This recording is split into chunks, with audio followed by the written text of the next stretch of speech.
সকলে বলে আমিন।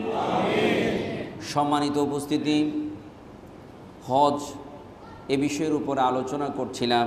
আজকে এই বিষয়ের আলোচনার ধারাবাহিকতায় মদিনাতুল মুনাওয়ারার জিয়ারত এ সম্পর্কে আপনাদের সামনে আলোচনা তুলে ধরব ইনশাআল্লাহ। মদিনা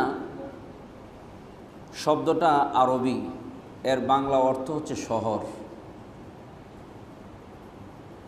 এই মদিনার পূর্বের নাম ছিল ইয়াসরিব। ইয়াসরিব শব্দের ইয়াসরিব শব্দটা আরবি শব্দ, এর বাংলা অর্থ হচ্ছে অলক্ষণের দেশ। অলক্ষণ, যেখানে কোনো ভালো লক্ষণের ছোঁয়া মাত্র ছিল না, এই জন্য এই জায়গাটার নামই ছিল ইয়াসরিব। আল্লাহর হাবিব সাল্লাল্লাহু আলাইহি ওয়াসাল্লাম প্রিয় জন্মভূমি মক্কাতুল মুকাররমায় অবস্থিত